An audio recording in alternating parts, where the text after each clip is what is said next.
ঈদ মুবারক, ঈদ মুবারক। সবাই ভালো আছেন তো? আলহামদুলিল্লাহ। আজকে আমাদের জাতীয় জীবনে তথা আমাদের মুসলিম উম্মার জীবনে এক ঐতিহাসিক মুহূর্ত।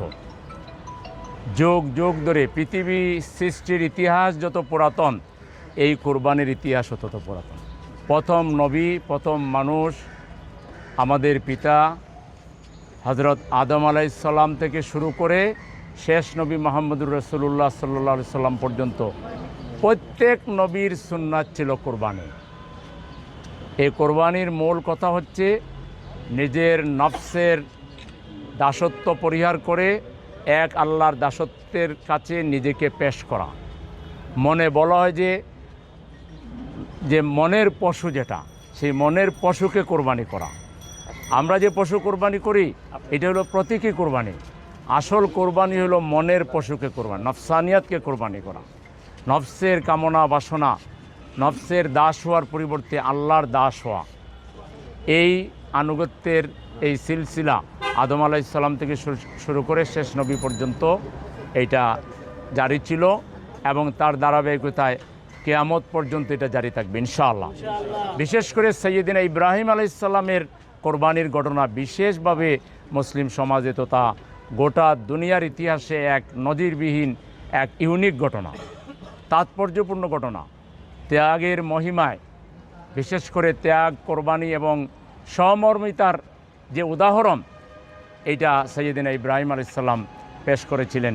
তিনি তার একমাত্র পুত্র সন্তানকে আল্লাহর ইচ্ছায় কোরবানি করার মাধ্যমে, যদিও কোরবানি করতে হয়নি, আল্লাহ তাআলা এর বিকল্প হিসাবে অন্য একটা পশু কোরবানি করেছেন, কিন্তু তাকে বলেছেন ইব্রাহিম তুমি তোমার ডিউটি সঠিকভাবে পালন করেছ। এজন্য আল্লাহর পক্ষ থেকে যখনই ডাক আসবে আমাদেরকে আল্লাহর ডাকে লাব্বাইক বলতে হবে। তারপরে আল্লাহ যে আমাদের কাছ থেকে সব নিয়ে নেবেন এমন না, আল্লাহ মানুষের মনটা দেখতে চান, আল্লাহ মানুষের তাকওয়া দেখতে চান, আল্লাহ মানুষের আন্তরিকতা দেখতে চান। আন্তরিকতা থাকলে, মন থাকলে অনেক সময় আল্লাহকে অনেক কিছু আমাদের দেওয়া লাগবে না, আল্লাহ তার আগে আমাদেরকে কবুল করে নেবেন। এটাই ইব্রাহিম আলাইহিস সালামের ঘটনা থেকে, ইসমাইল আলাইহিস সালামের ঘটনা থেকে এটা প্রমাণিত। তো আজকে রোদ এখানে আমরা বেশি কথা বলবো না। আজকের দিনটি ঐতিহাসিক, এই দিন হলো সমর্মিতার দিন। কোরবানি করে আমরা প্রিজার্ভ করব গোশত আর গরিব মানুষেরা ফেলে তাকাই থাকবে, এটা কোনো মানবিক কাজ নয়, এটা কোনো সমর্মিতার কাজ নয়। এই জন্য আমি সামান্য গোশত নিয়ে এসেছি। এখানে একটা মানবতার বক্স আমাদের এই উত্তরা পূর্ব থানা বেশ কয়েকদিন আগে তারা করেছেন।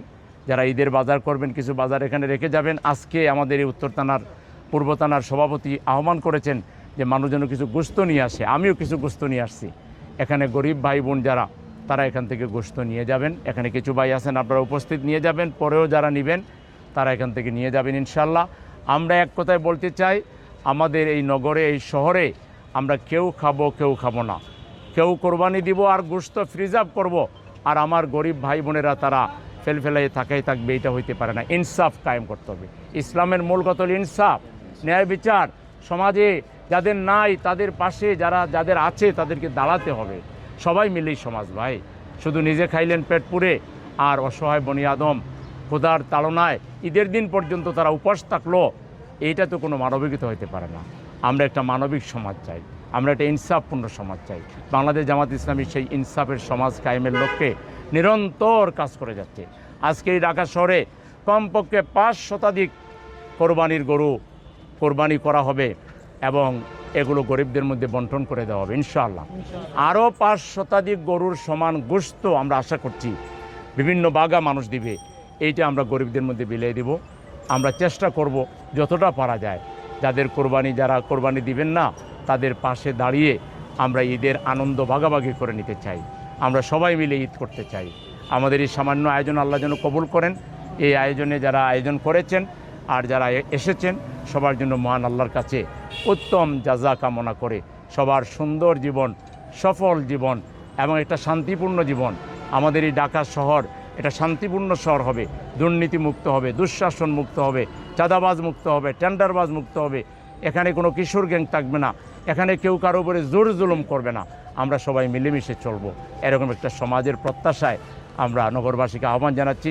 আসুন আমরা সবাই মানবিক হই, আসুন আমরা অপরের পাশে দাঁড়াই। আল্লাহ তাআলা আমাদের সবাইকে তৌফিক দান করুন। আপনাদের সবাইকে আবারও ঈদ মোবারক জানিয়ে আল্লাহ তাআলা ঈদের এই আনন্দ প্রতিদিন আমাদের জীবনে এনে দিন। প্রতিদিন যদি আনতে চান তাহলে কোরআনের বিধান এই সমাজে কায়েম করতে হবে, তাহলে প্রতিদিন ঈদের আনন্দ উপভোগ করবেন। কোরআনের সমাজ যদি কায়েম হয়, আমরা সেই সমাজ কায়েমের চেষ্টায় আছি। দেশবাসী বিশেষ করে ঢাকা নগরবাসী যদি আমাদেরকে সমর্থন করেন, ইনশাআল্লাহ সেই ধরনের একটা সমাজ আমরা, মডেল সমাজ আমরা দেখাতে পারবো ইনশাআল্লাহ। আল্লাহর কাছে সেই তৌফিক কামনা করে সবাইকে ঈদের শুভেচ্ছা জানিয়ে, সালাম জানিয়ে আমার কথা এখানে শেষ করছি। আসসালামু আলাইকুম ওয়া রাহমাতুল্লাহি ওয়া বারাকাতুহু।